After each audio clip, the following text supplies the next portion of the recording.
Bom, estamos hoje, mais uma vez, aqui reunidos na Sociedade de Estudos Espíritas Francisco de Assis, nessa noite de terça-feira, 29 de setembro de 2020, para ouvirmos, mais uma vez, a palavra fácil, iluminada, que nos impulsiona a sempre a continuarmos no caminho do bem. Nossa amiga Rose, nossa irmã querida, que vai dar o nosso estudo de hoje, seja inspirada por nosso Pai Celestial ao falar sobre nosso querido amigo, irmão Francisco de Assis. Segundo a palavra, Rose Figueiredo. Boa noite, Rose. Meus irmãos, boa noite. Estamos aqui com o nosso retrato aqui uma pintura homenageando o nosso querido irmão Francisco de Assis, essa pintura feita com muito carinho, como presente para mim pelo meu amigo Menezes, porque ele sabe o quanto eu amo Francisco, e ele me presenteou há alguns anos atrás essa pintura que nós temos aqui atrás de Francisco de Assis, e eu sou muito grata a ele por isso. E hoje, estar aqui na casa de Francisco, que é a Sociedade de Estudos Espíritas Francisco de Assis, para falar desse homem que era uma grande alegria, porque ele era alguém, ele é, né? Um espírito maravilhoso, um trabalhador incansável da seara de Jesus, que trazia alegria e a humildade dentro do seu coração em todos os momentos de sua vida, desde a sua juventude até o momento em que desencarnou. Era alegria, a verdadeira alegria em pessoa. E hoje, falar sobre Francisco é, para mim, uma grande alegria também. Nós pensamos o seguinte: nós vamos fazer uma apresentação da biografia de Francisco um pouco rápida, porque a maioria de nós já conhece a vida dele e teremos outras oportunidades. Mas eu busquei centralizar o nosso estudo de hoje numa história, num ensino muito importante para todos nós, que Francisco nos deixou, ele nos legou. E vocês, alguns até já conhecem, mas eu trouxe para relembrar fatos desse estudo que são de alta relevância para todos nós espíritos, para todos nós seres humanos que estamos aqui encarnados hoje, vivendo, aprendendo, crescendo e procurando melhorar. E esse ensino, essa mensagem de Francisco, ela tem o ponto certo para nos ajudar na nossa caminhada. Então, nós vamos iniciar falando um pouco da vida dele, mas eu não vou me aprofundar muito, e depois nós vamos a esse ensino que Francisco deixou para todos nós. Então, eu vou abrir aqui o ecrã para que a gente possa iniciar o nosso estudo.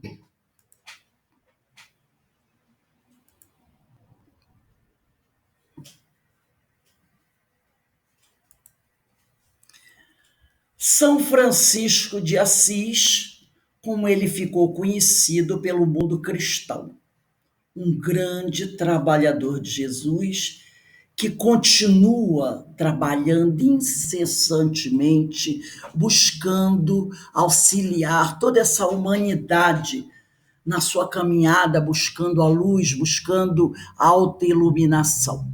Quem nesse mundo ainda não ouviu falar em Francisco de Assis? E outro dia, né, conversando com o Beto, meu marido, ele estava comentando que ele tem um amigo que é ateu.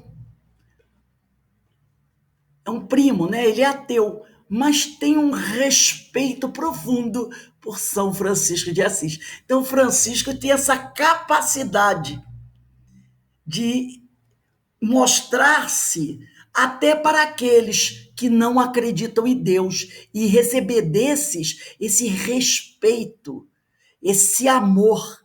Então, é uma personalidade muito interessante. Ele consegue contagiar a todos, mesmo aqueles que ainda não reconhecem o Senhor Deus como nosso Salvador. Filho de Pietro Bernardoni e Dona Maria Picalini, Francisco nasceu em 26 de setembro de 1182, né? Hoje são 29, então 3 dias do aniversário dele. E desencarnou em 3 de outubro de 1226. Muitas pessoas comemoram, falam no dia 4 de outubro, mas na realidade ele desencarnou no dia 3 de outubro de 1226. Então esse nosso estudo de hoje está entre a sua data de nascimento e a sua data de desencarne, né? Ele desencarnou na cidade de Assis. Seu pai era um rico comerciante de tecidos. A sua grande ligação espiritual a Maria, mãe de Jesus, é um sinal do seu particular respeito e amor pelas mães de todo mundo. Ele era muito ligado à mãe dele. A mãe dele era sua grande amiga. E ela o ensinou a essa veneração, a esse respeito por Maria, mãe de Jesus. E isso se traduziu nele num particular respeito e amor por todas as mães do mundo. Ao nascer, aconteceu um fato muito interessante. A mãe de Francisco era uma mulher muito religiosa. Um dia, ela estava em casa, às vésperas do bebê nascer, já estava com 9 meses, quando bateram a porta. A empregada, porque ela era uma mulher rica, né? A esposa de um comerciante abastado, foi atender. E um mendigo estava na porta. E esse mendigo mandou chamar a senhora da casa. A empregada foi chamá-la, ela estava com aquela barriga, né? Muito grande, já de 9 meses. E ele disse que tinha um recado para dar a ela. O marido estava viajando, porque ele vivia viajando para a França, aonde ele fazia comércio de tecidos. Então, o mendigo virou-se para a Dona Maria e disse assim: mande preparar um espaço no seu estábulo. Lá coloque feno, um tecido, porque é lá que a senhora deve ter o seu filho. E ele falou de uma forma tão vigorosa e tão enfática que ela não titubeou. Pediu à empregada que fosse até o estábulo e preparasse o espaço para a criança ali nascer. E isso aconteceu. Ela foi para o estábulo e a criança nasceu numa manjedoura improvisada. O pai e ela, o que a mãe fez? O mendigo ainda disse mais. Ele deve chamar-se João. Assim, ela fez, Dona Maria, deu à criança o nome de João. O pai, ao regressar da viagem, quando soube que o filho chamava-se João, contestou, não aceitou. E decidiu trocar o nome da criança para Francisco, em homenagem à França, porque era um país que ele amava. Olha só que interessante. Nós sabemos, através da literatura espírita e de mensagens de amigos espirituais, que Francisco de Assis é a reencarnação de João, o Evangelista. Então, percebam, com certeza aquele mendigo deve ter sido enviado pela espiritualidade para mostrar como João, como Francisco, como aquele espírito deveria viver na total humildade. Assim foi a forma como ele nasceu, numa manjedoura, ao exemplo de Jesus. Mas a vida dele não foi tão fácil assim, porque o pai era um homem muito orgulhoso, um homem muito egoísta, um comerciante daqueles ferozes.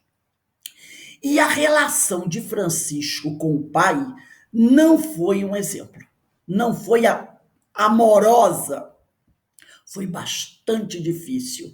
Com a mãe, não, com a mãe foi uma maravilha, mas com o pai foi muito difícil. Francisco também teve um outro irmão chamado Giovanni. Francisco, quando jovem, era o líder da juventude, do seu grupo de jovens, de amigos, né? De sua cidade. Ele era muito alegre, amante da música e das festas. Eram frequentes nesta época, né, as festas, mas também uma outra coisa muito triste: as guerras e batalhas entre os senhores feudais. Estava naquela época, foi bem em meio às cruzadas, esse período que Francisco viveu. E todo jovem, saudável, ansiava conquistar também a fama e o título de nobreza, porque Francisco não tinha o título de nobreza. O pai dele era um burguês, o pai dele era um comerciante, e seria de bom tom ter um filho que recebesse do rei um título de nobreza. E como isso iria acontecer?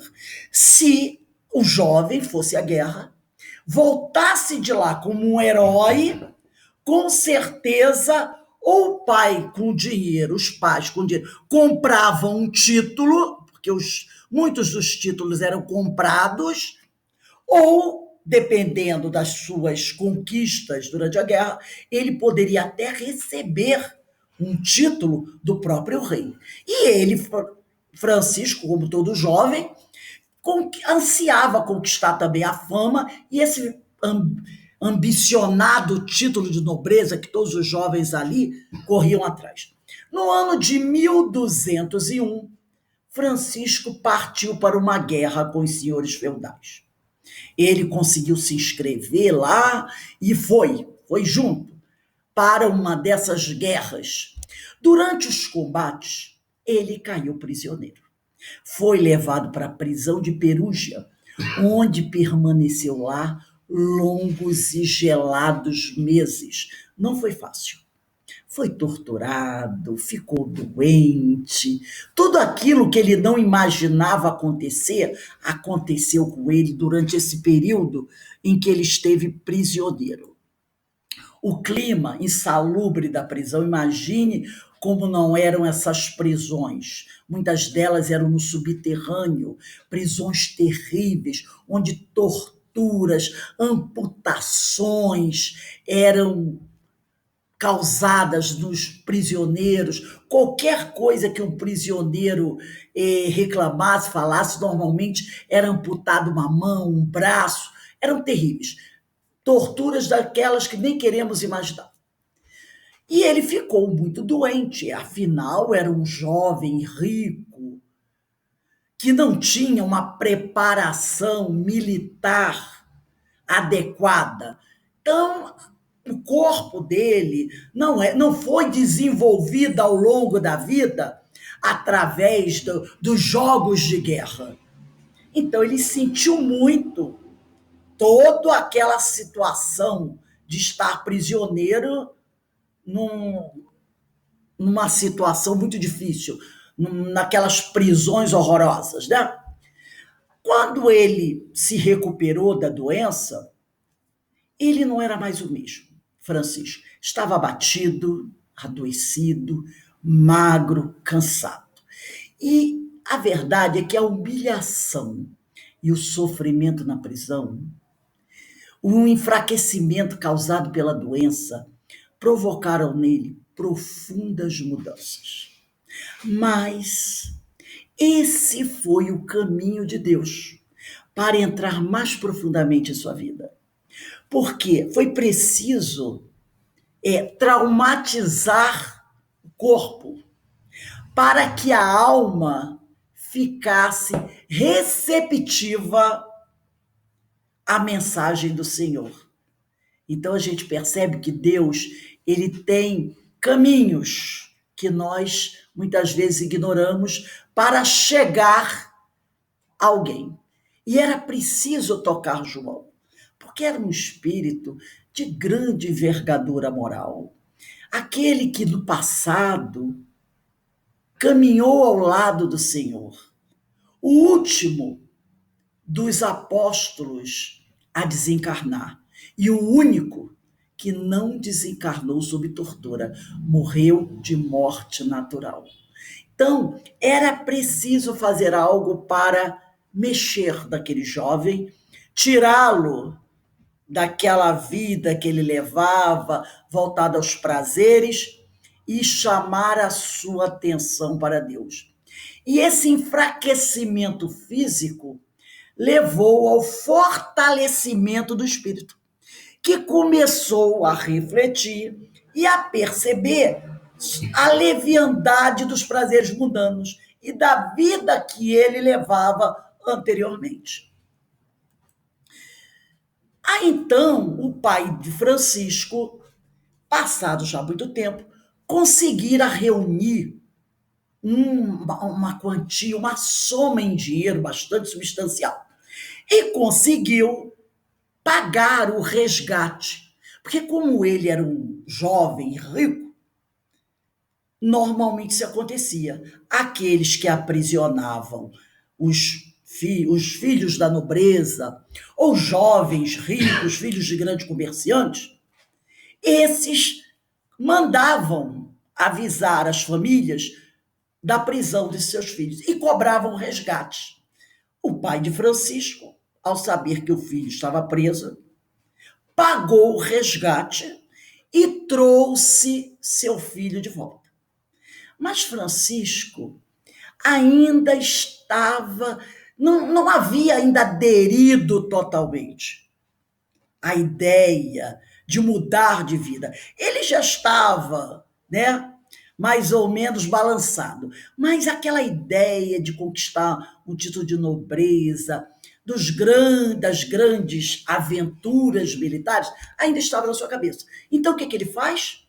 Ele volta para casa, se restabelece e logo depois ele aderiu novamente ao exército que um conde organizara para ajudar o Papa Inocêncio III na defesa dos interesses da igreja. Era aquela coisa, que as cruzadas elas foram organizadas para libertar um território, e eles diziam que era do jugo opressor, do povo pagão, mas nada. Era simplesmente o caminho do comércio. Havia uma rota comercial muito importante que ligava o Oriente ao Ocidente.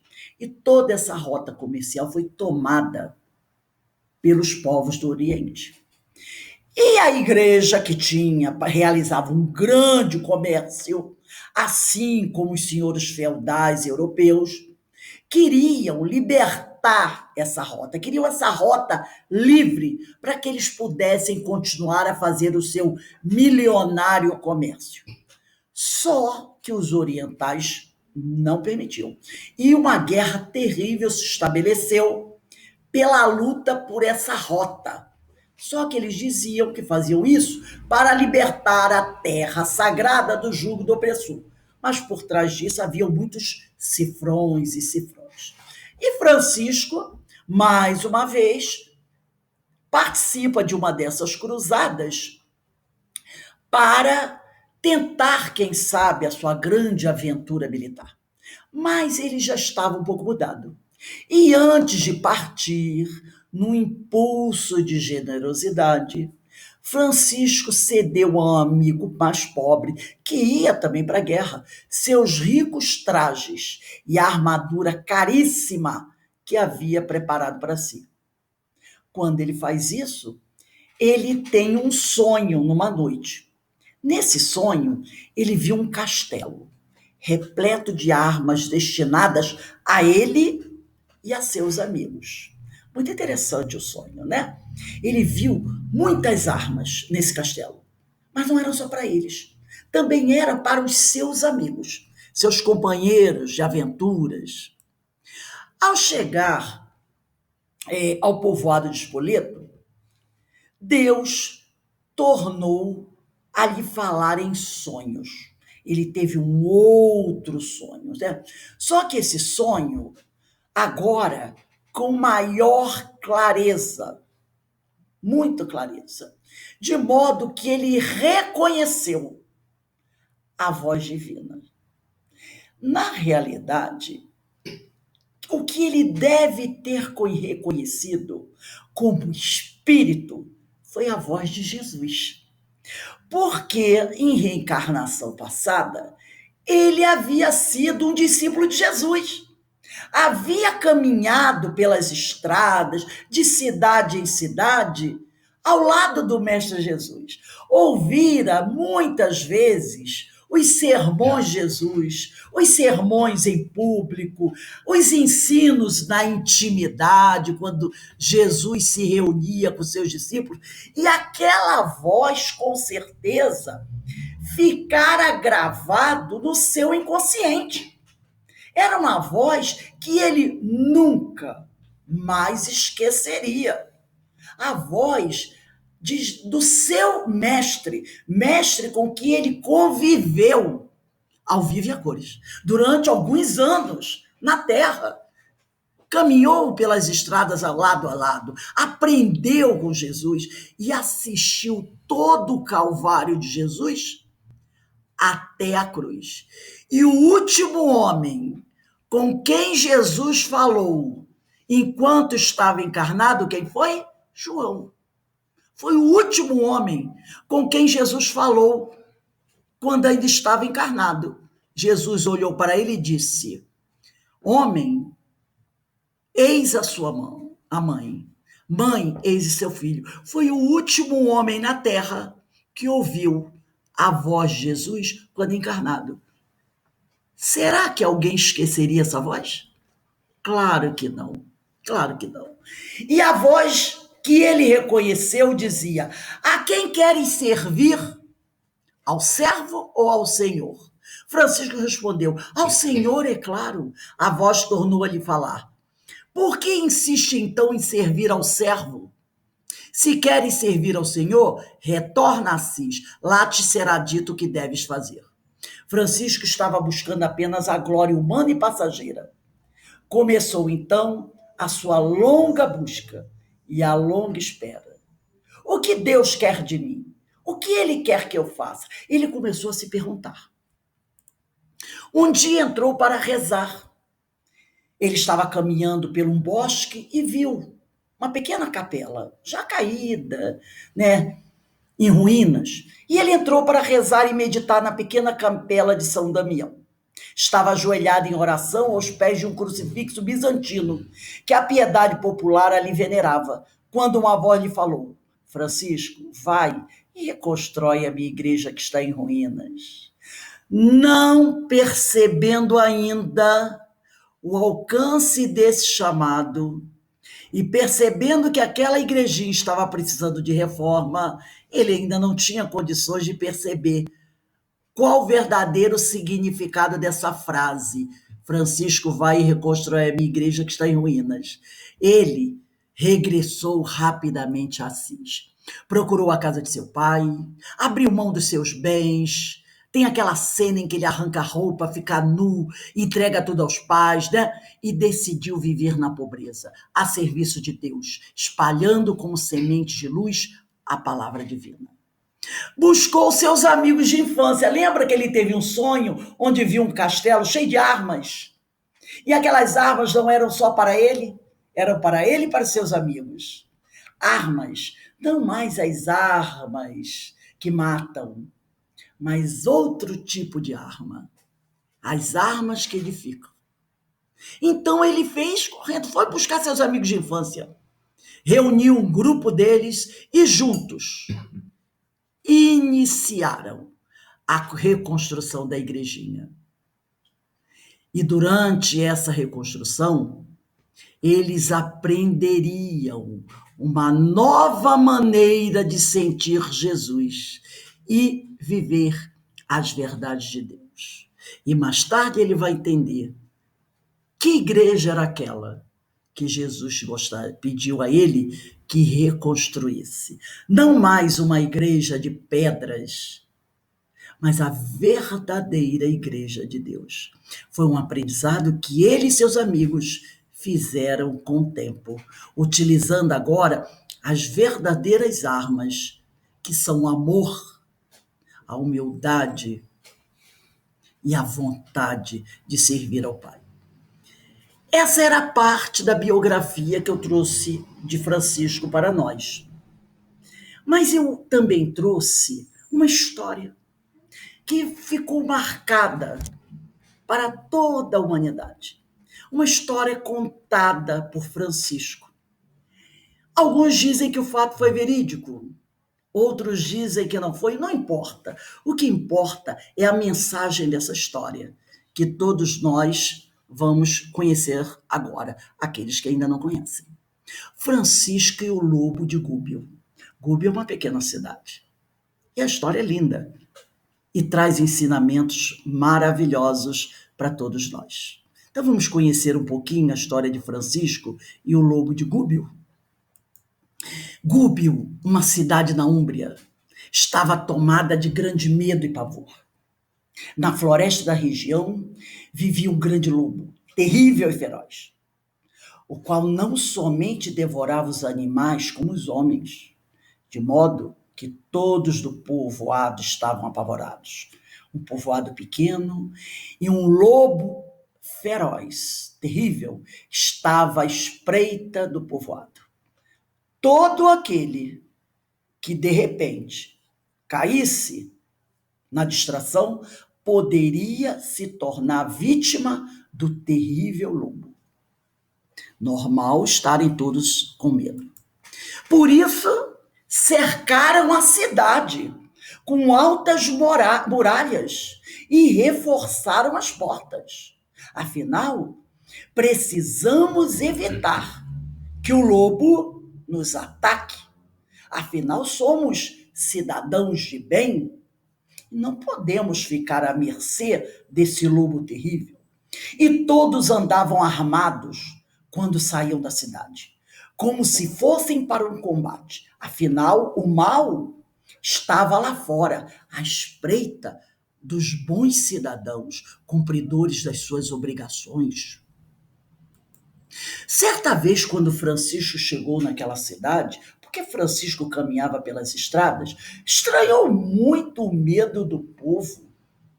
Percebeu que a culpa não podia ser unicamente do lobo. Ele ficou olhando e disse assim, mas esse povo anda muito apavorado.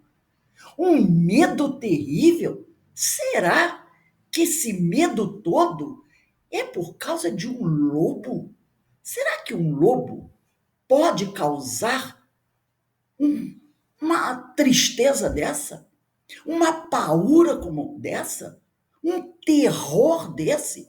Ele ficou achando aquilo muito estranho.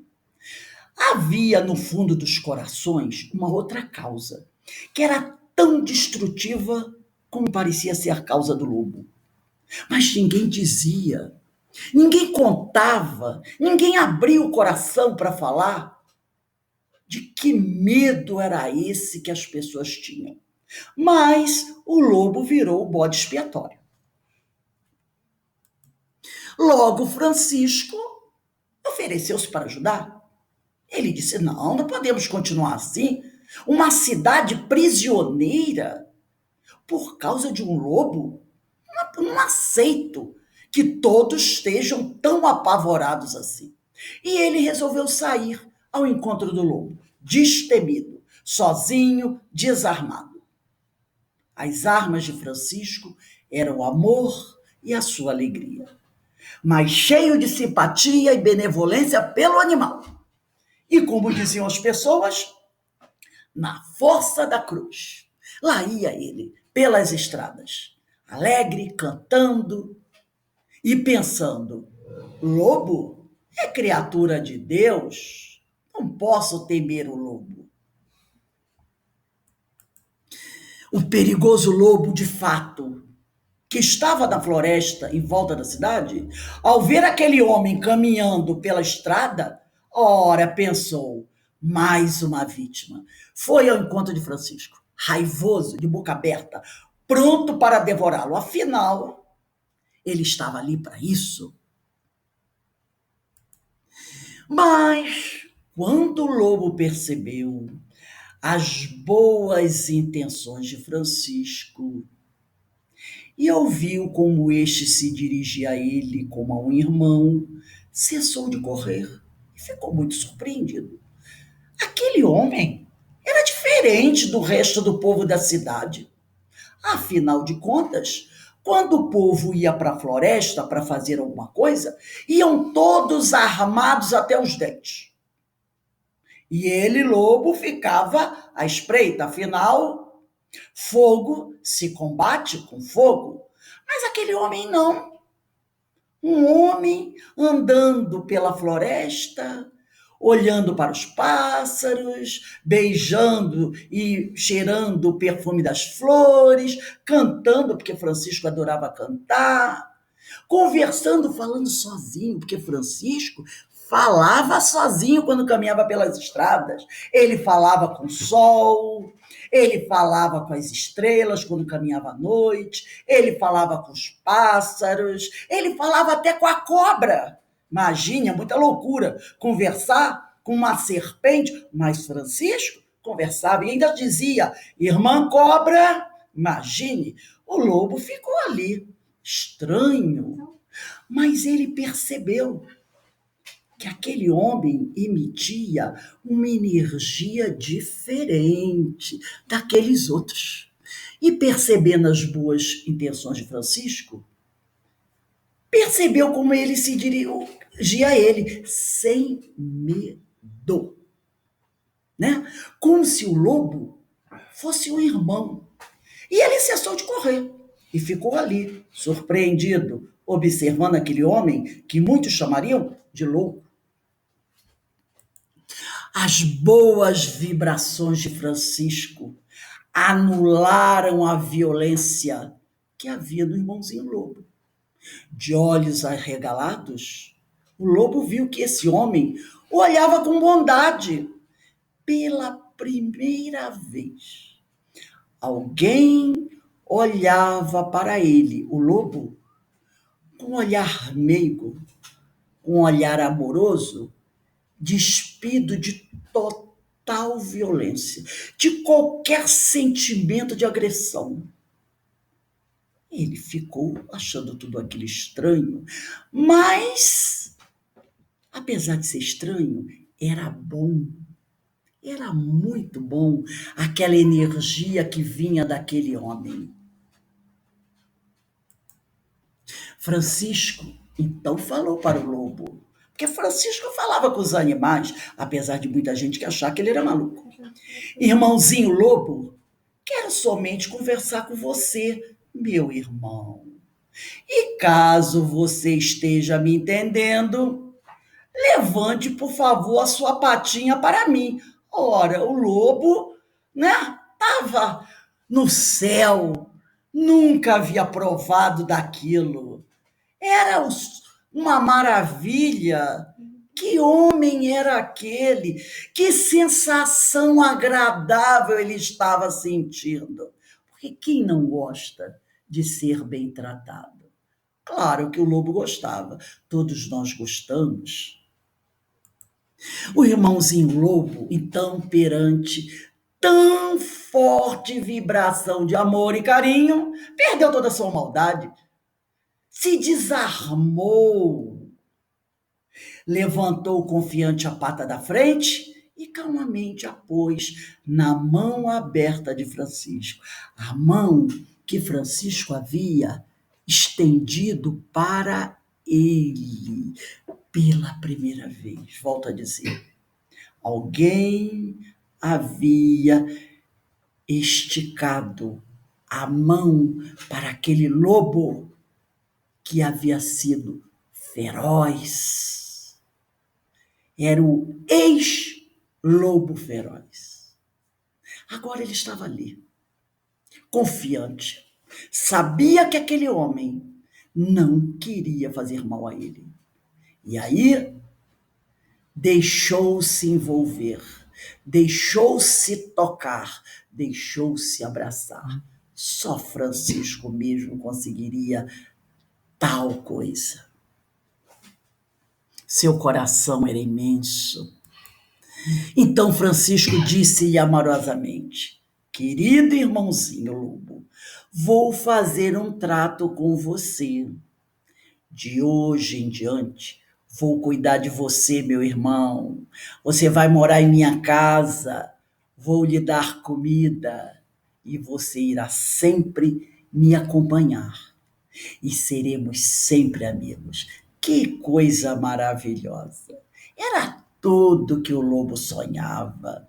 Encontrar um amigo, alguém que não desejava fazer mal a ele, alguém que o compreendia, alguém que confiava nele, alguém que havia lhe dado esperança de um futuro melhor, alguém que havia compreendido a sua dor, o seu sofrimento e o amava, não importando que ele tivesse sido no passado um devorador de homens.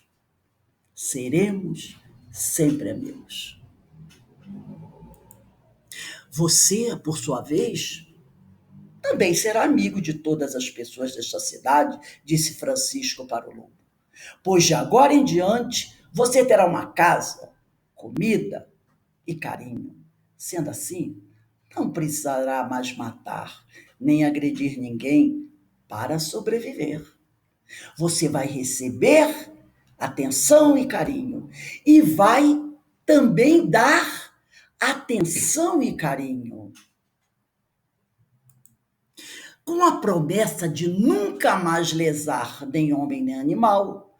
Foi o lobo com Francisco até a cidade. Também o povo da cidade abandonou sua raiva e começou a chamar o lobo de irmão.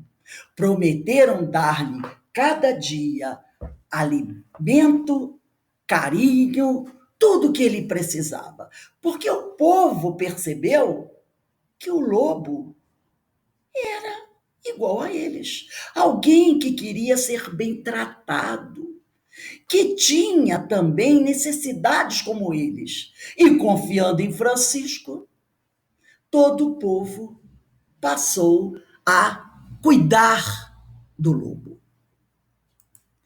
Finalmente, o irmão lobo morreu de velhice. Viveu muitos anos naquela cidade, em meio às casas, às pessoas, uma transformação fantástica.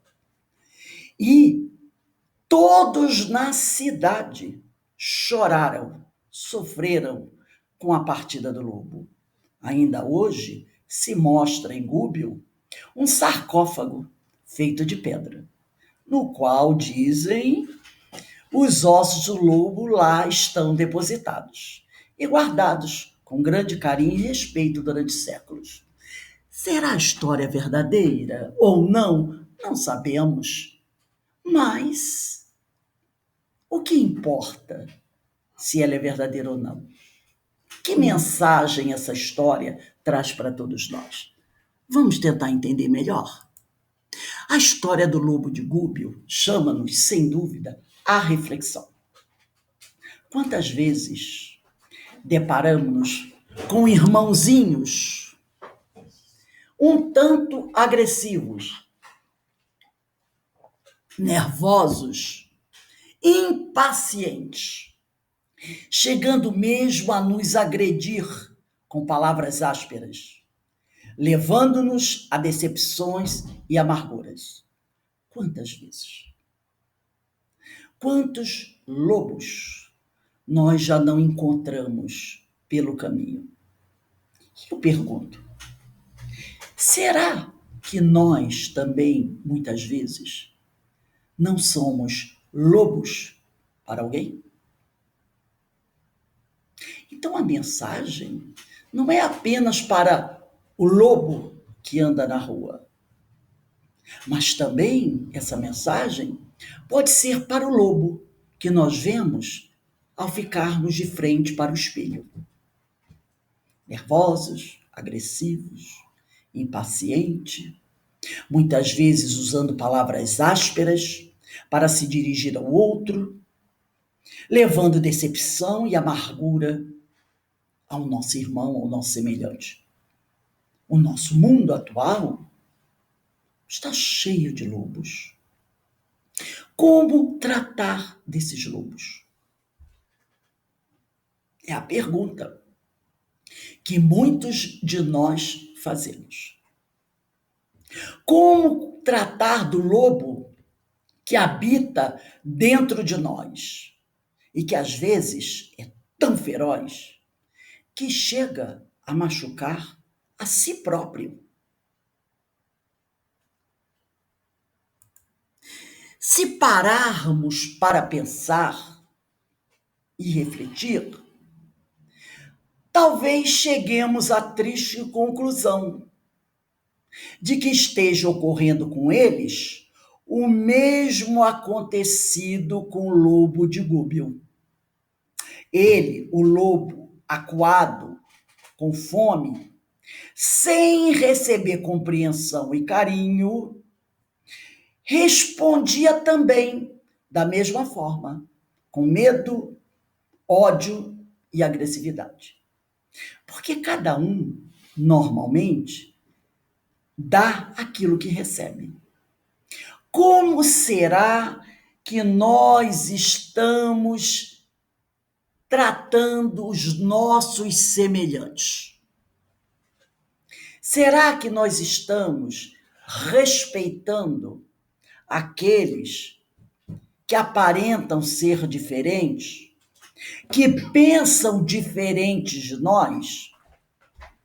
Será que nós temos benevolência, paciência, amor, generosidade, alegria, carinho para lidar com esses que nós encontramos pelas ruas, ou mesmo que vivem debaixo do mesmo teto que nós? Porque às vezes o lobo mora ao nosso lado, ou dentro de nossa casa.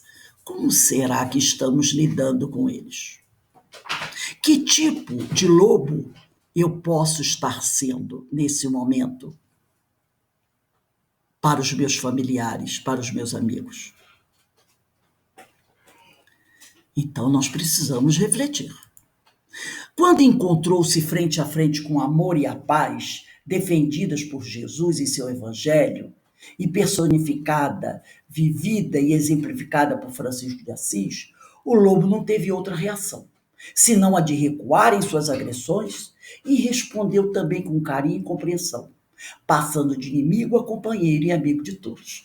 Olha só como isso é importante.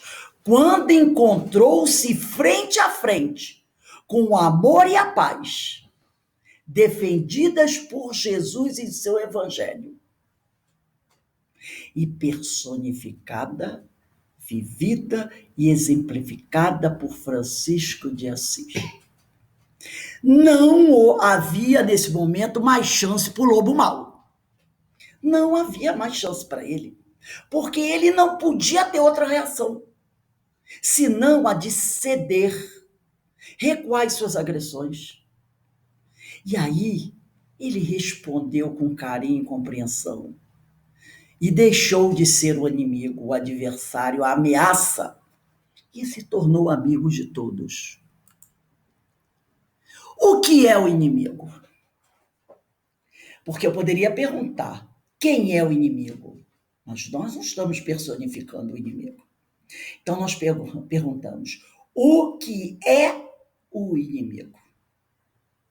Eu mesmo, minha ignorância, meu apego, Meus olhos, aí está realmente o inimigo. Lembram quando Francisco chegou à cidade e percebeu aquele desespero, aquele medo nas pessoas? E ele ficou pensando lá, né? Fazendo as suas reflexões. Não é possível que esse povo esteja assim, tão apavorado apenas por causa de um lobo. Tem alguma coisa que deixa esse povo nesse estado. Não é apenas um lobo. É isso. O que nos deixa apavorado, arrepiado, desesperados, doentes, é a nossa ignorância, é o nosso distanciamento dos ensinos do Senhor, é não conseguir colocar em prática aquilo que Francisco já faz. É o nosso apego, são nossos ódios, porque nós odiamos muitas coisas. Aí está realmente o nosso grande inimigo. O grande inimigo a ser vencido, a grande batalha a ser travada. E no Evangelho segundo o Espiritismo, capítulo 12, item 10, tem um item chamado o ódio, que nós vamos ler agora. E assim está no Evangelho segundo o Espiritismo, no capítulo 12, amai os vossos inimigos. Item 10, o ódio. Amai-vos uns aos outros e serei felizes. Olha o que aconteceu.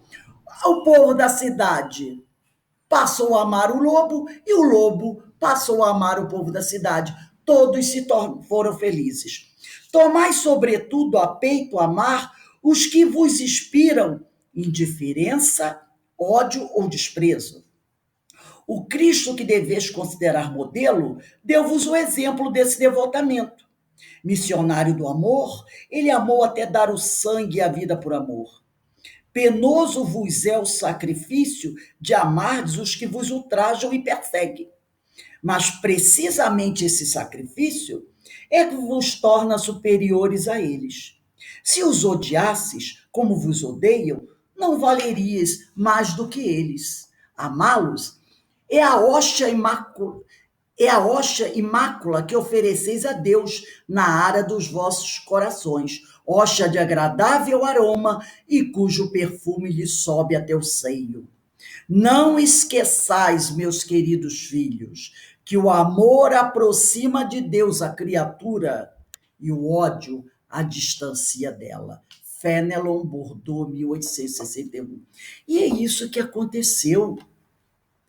Francisco ensinou a todos, naquele momento, que o lobo não era perigoso se fosse amado, respeitado. E ensinou ao lobo a fazer o mesmo. Assim todos foram felizes. O amor cobre a multidão de pecados. O amor liberta. O amor faz crescer. O amor nos aproxima de Deus. Assim acontece em nossas vidas. Se oferecemos aos nossos semelhantes azedume, palavras de pessimismo, rancor, ódio e intolerância, receberemos indubitavelmente, na mesma dose, tudo aquilo que semearmos. Pois, como dizia São Francisco, é dando que recebemos. Isso é a certeza absoluta. Cada um segundo as suas obras. E para encerrar, todos juntos, vamos fazer essa linda oração que Francisco nos deixou. Senhor, fazei-me instrumento de vossa paz. Onde houver ódio, que eu leve o amor. Onde houver ofensa, que eu leve o perdão.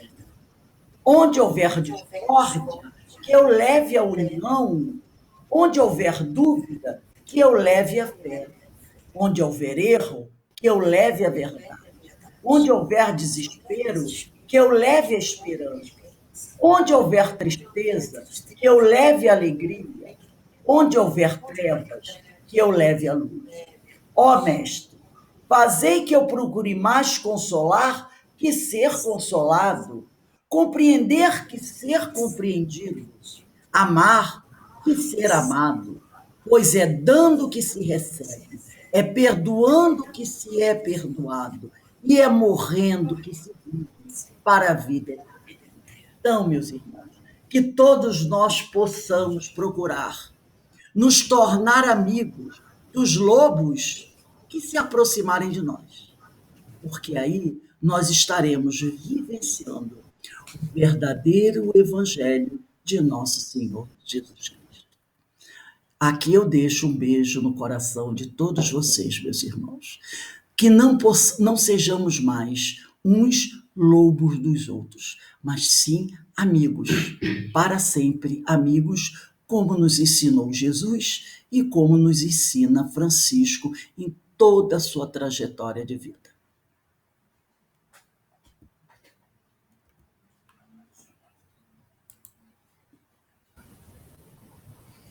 Obrigada, Rose. Nós, nesse momento, encerramos, né? E eu quero deixar um beijo para todos vocês.